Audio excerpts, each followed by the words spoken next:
తెలంగాణలో కాంగ్రెస్ ప్రభుత్వ వైఫల్యాలపై పోరును ఉధృతం చేస్తోంది బీఆర్ఎస్ పార్టీ. ఈ క్రమంలోనే ఇవాళ యువ సంగ్రామ సదస్సు నిర్వహిస్తోంది.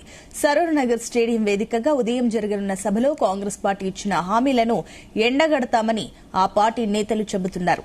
ఎన్నికల సందర్భంగా ప్రజలను కాంగ్రెస్ పార్టీ ఇచ్చిన రైతు declaration, youth declaration, SC ST declaration, BC declaration, minority declaration వంటి 6 డిక్లరేషన్ల అమలును బీఆర్ఎస్ ప్రధానంగా టార్గెట్ చేయనుందని తెలుస్తోంది.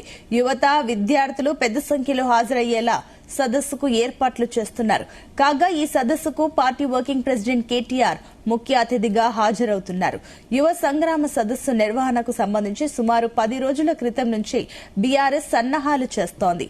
అయితే సభకు పోలీసులు అనుమతి నిరాకరించడంతో బీఆర్ఎస్ నేతలు హైకోర్టును ఆశ్రయించారు. కోర్టు అనుమతి ఇవ్వడంతో సభ వాడీవేడిగా జరిగే అవకాశాలు కనిపిస్తున్నాయి.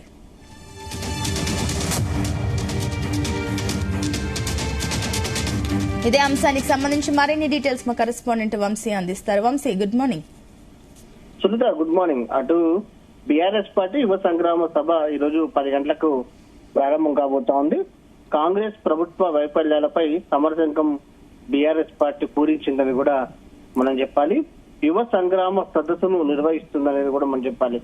పెద్ద ఎత్తున అటు యువత, విద్యార్థులు హాజరయ్యేలా ఈ సదస్సును ప్రతిష్టాత్మకంగా బీఆర్ఎస్ పార్టీ తీసుకుని ఏర్పాటు చేసిందని కూడా చెప్పాలి. ఉదయం 10 గంటలకు ప్రారంభమయ్యే ఈ సభకు BRS party working president KTR ముఖ్య అతిథిగా హాజరవుతారు. యువ సంగ్రామ సదస్సు నిర్వహణకు సంబంధించి సుమారు 18 రోజుల క్రితం నుంచి బీఆర్ఎస్ పార్టీ సన్నాహాలు ప్రారంభించినటువంటి విషయం కూడా తెలిసిందే. అయితే చివరి నిమిషం వరకు పోలీసులు అనుమతి ఇవ్వకపోవడంతో శుక్రవారం బీఆర్ఎస్ పార్టీ హైకోర్టుని ఆశ్రయించడం జరిగింది. సదస్సు నిర్వహణకు సంబంధించి పోలీసులు, ప్రభుత్వ యంత్రాంగం స్పోర్ట్స్ అథారిటీకి తాము దరఖాస్తు చేసుకున్న అనుమతి ఇవ్వడం లేదని కోర్టుకి తెలిపినటువంటి పరిస్థితి కూడా మనం చూస్తా ఉన్నాము. హైకోర్టు ఆదేశాల మేరకు యువ సంగ్రామ సదస్సు నిర్వహణకు సంబంధించి హైకోర్టు అనుమతి ఇచ్చినటువంటి పరిస్థితి కూడా మనకు కనిపిస్తా ఉంది. పార్టీ యువజన విభాగం అధ్యక్షులు ఎమ్మెల్సీ చెంబిపూర్ రాజు, విద్యార్థి విభాగం అధ్యక్షులు గల్లి శ్రీనివాస్ యాదవ్, ఎల్బీ నగర్ ఎమ్మెల్యే దేవిరెడ్డి సుధీర్ రెడ్డి తదితరులు సరూర్ నగర్ స్టేడియంలో సదస్సు ఏర్పాటుకు సంబంధించినటువంటి ముందు నుంచి కూడా పర్యవేక్షణ చేపట్టేటువంటి సందర్భం కూడా మనకు కనిపిస్తా ఉంది. 6 డిక్లరేషన్లపై సమరపేరు 2023 అసెంబ్లీ ఎన్నికల నేపథ్యంలో ఆనాడు కాంగ్రెస్ పార్టీ 2022 మే మొదలు నుంచి 2023 నవంబర్ వరకు 6 డిక్లరేషన్లను విడుదల చేసినటువంటి విషయం కూడా మనకు తెలిసిందే.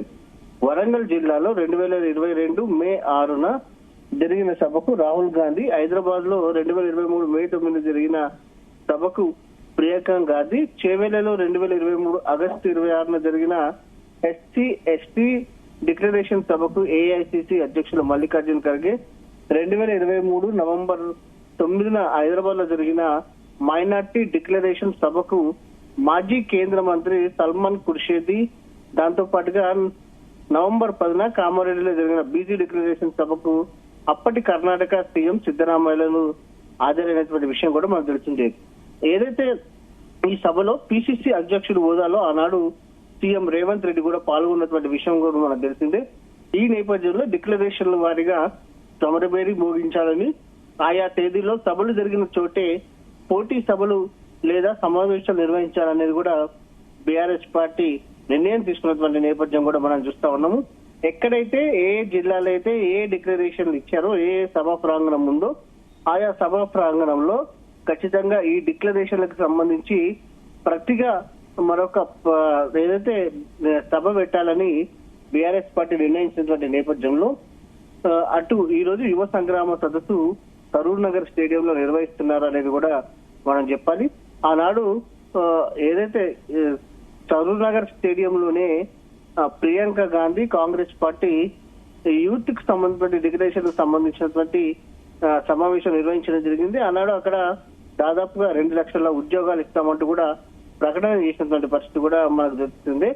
సరూర్ నగర్ స్టేడియంలో బీఆర్ఎస్ యువ సంగ్రామ సదస్సుకు సంబంధించి హైకోర్టు అనుమతితో క్యాడర్ లో కొంత జోష్ నెలకొన్నటువంటి సందర్భం కూడా మనకు స్పష్టంగా కనిపిస్తుంది. 10 గంటల నుంచి రాత్రి 7:30 గంటల వరకు కూడా సదస్సులు నిర్వహించాలనే షరతు విధించిన సందర్భం కూడా మనకు కనిపిస్తోంది. దీంతో పాటుగా పలు ఆంక్షలతోటి హైకోర్టు పర్మిషన్ ఇవ్వడం జరిగింది. ఒకటి, లా అండ్ ఆర్డర్ ప్రాబ్లం ఏదైతే లా అండ్ ఆర్డర్ ప్రాబ్లం రాకుండా చూసుకోవాలని కూడా సూచించడం జరిగింది. రెచ్చగొట్టే వ్యాఖ్యలు చేయకూడదు, దాంతో పాటుగా రోడ్లు దిగ్బంధం లాంటి కార్యక్రమాలు తీసుకోకూడదంటూ కూడా హెచ్చరికలను జారీ చేస్తున్న సందర్భం కూడా మనకు కనిపిస్తోంది. శాంతి భద్రతల సమస్యలు తలెత్తకుండా చూసుకోవాల్సినటువంటి బాధ్యత పోలీసులు అనేది కూడా చాలా స్పష్టంగా తెలిపినటువంటి సందర్భం కూడా మనకు కనిపిస్తా ఉంది. దాంతో పాటుగా ఇప్పటికే మనం చూస్తా ఉన్నాము, అటు కాంగ్రెస్ పార్టీ నుంచి కూడా బీఆర్ఎస్ పార్టీ యువ సంగ్రామ సదస్సుకు అటు కౌంటర్ స్టార్ట్ అయినటువంటి సందర్భం కూడా మనకు కనిపిస్తోంది.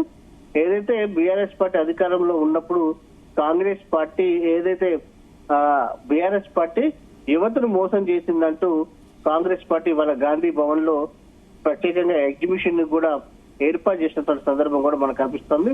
మొత్తం మీద హైకోర్టు అనుమతితోటి బీఆర్ఎస్ పార్టీ యువ సంగ్రామ సదస్సు ఈ రోజు ఉదయం 10 గంటలకు ప్రారంభం కాబోతుంది. Sunitha, right, thank you Vamsi.